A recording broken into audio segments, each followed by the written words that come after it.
अति प्रसन्न हूँ। बोलो, क्या वरदान चाहिए? माते, आपने तो मुझे दर्शन दे के ही कृतार्थ कर दिया। अब तो बस एक ही अभिलाषा है, आप अपना आशीर्वाद मुझ पर सदैव बनाए रखिए, जिससे मैं अपना संपूर्ण जीवन दीन दुखियों की सहायता करने में व्यतीत कर सकूं। माँ, तथास्तु। तुम सदा दुर्बलों का सहारा बनोगे। मैं तुम्हें ऐसी शक्ति प्रदान करूंगी जो तीनों लोकों में किसी के पास नहीं है। पर याद रहे, तुम्हें इन शक्तियों का दुरुपयोग नहीं करना है। भगवती शक्ति ने बर्बरीक को 3 दिव्य बाण वरदान स्वरूप दिए। वे बाण अपने लक्ष्य को भेद कर वापस लौट जाते थे। इसी वजह से बर्बरीक अजय हो गया। बर्बरीक अपनी माता के पास पहुंचा और देवी शक्ति के दिए हुए वरदान के बारे में उन्हें बताया।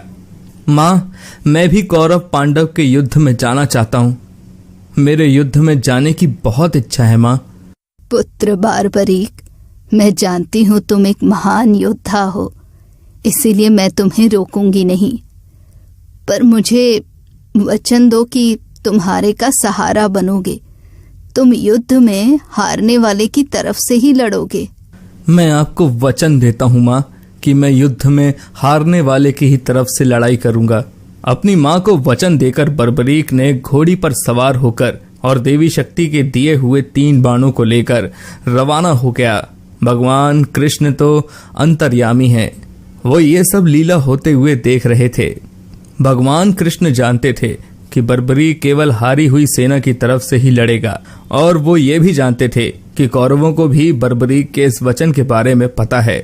बर्बरीक कौरवों का सहयोग कर पांडवों का विनाश कर देगा। इस प्रकार जब वो कौरवों की तरफ से लड़ेगा तो पांडवों की लड़ रही सेना कमजोर हो जाएगी। उसके बाद वो पांडवों की सेना में चला जाएगा। इस तरह वो दोनों सेनाओं में घूमता ही रहेगा। श्री कृष्ण को पता था, अगर बर्बरीक इस युद्ध में शामिल हुआ तो कोई भी सेना नहीं जीत पाएगी और अंत में कौरव पांडव दोनों का विनाश हो जाएगा और केवल बर्बरीक ही शेष रह जाएगा। इसलिए रास्ते में ही श्री कृष्ण ने ब्राह्मण का वेश धारण कर बर्बरीक को रोका। बर्बरीक को रोकने का अब एक ही उपाय है, मुझे बर्बरीक से उसके शीश का दान मांगना होगा। श्री महावीर योद्धा, तुम कौन हो? ये कुरुक्षेत्र की रणभूमि है। तुम कौरवों और पांडवों के युद्ध में क्या कर रहे हो? हे ब्राह्मण देव, मैं घटोत्कच का पुत्र बर्बरीक हूँ। मेरा प्रणाम स्वीकार कीजिए। मैं महाभारत के युद्ध में सम्मिलित होने आया हूँ। ऐसा कैसे हो सकता है पुत्र कि तुम मात्र 3 बाण से युद्ध में सम्मिलित होने जा रहे हो? ब्राह्मण देव, ये बाण कोई साधारण बाण नहीं है। इनमें से मात्र 1 बाण भी शत्रु सेना को परास्त करने के लिए पर्याप्त है, और ऐसा करने के बाद बाण वापस तरकश में ही लौट आएगा। अच्छा, तो फिर इस पीपल के पेड़ के सभी पत्तों को छेद कर दिखाओ जरा। बस इतनी सी बात ब्राह्मण देव, अभी किए देता हूं। बर्बरीक ने ब्राह्मण रूपी श्री कृष्ण की चुनौती स्वीकार कर ली।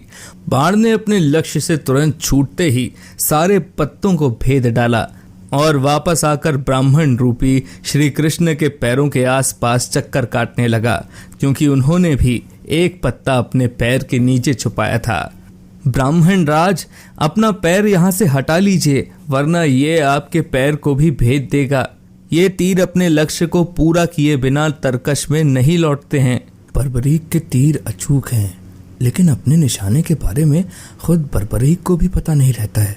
असली रणभूमि में अगर मैं सभी पांडव भाइयों को अलग अलग कहीं छिपा भी दूं ताकि वो बर्बरीक का शिकार होने से बच जाएं, तब भी बर्बरीक के तीर किसी को नहीं छोड़ेंगे।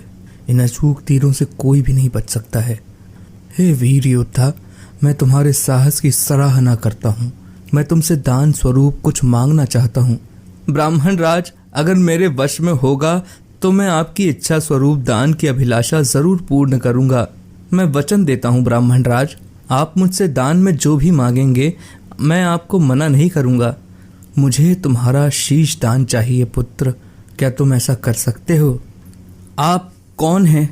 मुझे अपना परिचय दीजिए। आप मुझे ब्राह्मण नहीं दिखाई देते, कृपया करके मुझे अपने वास्तविक रूप से अवगत कीजिए। बर्बरीक की प्रार्थना करने पर भगवान कृष्ण अपने रूप में आ जाते हैं। बर्बरीक उन्हें प्रणाम करता है। वासुदेव कृष्ण, आप स्वयं मेरे शीश दान की अभिलाषा हेतु आए हैं। बर्बरीक, युद्ध भूमि की पूजा के लिए एक वीर वर क्षत्रिय के शीश दान की आवश्यकता होती है और तुम महावीर महायोद्धा हो, अतएव मैं तुमसे शीश दान मांगता हूँ। हे वासुदेव कृष्ण, मैं आपको अपना शीश अवश्य दूंगा, पर मेरी 2 इच्छाएं हैं। पहला ये कि मेरी देह को आप स्वयं अग्नि देंगे, और दूसरी इच्छा ये है कि मैं अंत तक इस युद्ध को देखना चाहता हूँ। ऐसा ही होगा वीर शीशदानी बर्बरीक। कलयुग में लोग तुम्हें हारे हुए का सहारा बोलेंगे, तुम्हें श्याम नाम से पुकारेंगे। मेरे नाम से ही तुम्हारी कलयुग में पूजा की जाएगी। कलयुग में खाटू श्याम नाम से तुम्हारी पूजा होगी। फाल्गुन माह की द्वादशी को बर्बरीक ने अपने शीश का दान दिया। बर्बरीक को ब्रह्मा जी ने एक श्राप दिया था, जिसके मुताबिक उनकी मृत्यु पृथ्वी लोक पर भगवान कृष्ण के ही हाथों होगी, तभी वो श्राप से मुक्त हो पाएंगे। बर्बरीक का सर युद्ध भूमि के समीप ही एक पहाड़ी पर सुशोभित किया गया, जहां से बर्बरीक ने महाभारत का संपूर्ण युद्ध देखा। युद्ध की समाप्ति पर पांडवों में आपसी बहस होने लगी कि युद्ध में विजय का श्रेय किसको जाता है। इस पर श्री कृष्ण बोले, तुम सबको आपस में विवाद में पड़ने की कोई आवश्यकता नहीं है। बर्बरीक का शीश संपूर्ण युद्ध का साक्षी है, अतः उससे बेहतर निर्णायक भला कौन हो सकता है। ठीक है वासुदेव, फिर हम इस निर्णय को जानने के लिए बर्बरीक के पास ही चलते हैं।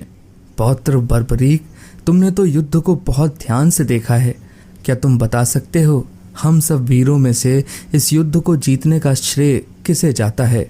श्री कृष्ण ने ही इस युद्ध में विजय प्राप्त कराने में सबसे महान कार्य किया है। उनकी शिक्षा, उनकी उपस्थिति, उनकी युद्ध नीति निर्णायक थी। मुझे तो युद्ध भूमि में सिर्फ वासुदेव कृष्ण का सुदर्शन चक्र घूमता हुआ दिखाई दे रहा था, जो कि शत्रु सेना को काट रहा था। इस धर्म युद्ध को जीतने का संपूर्ण श्रेय भगवान श्री कृष्ण को ही जाता है।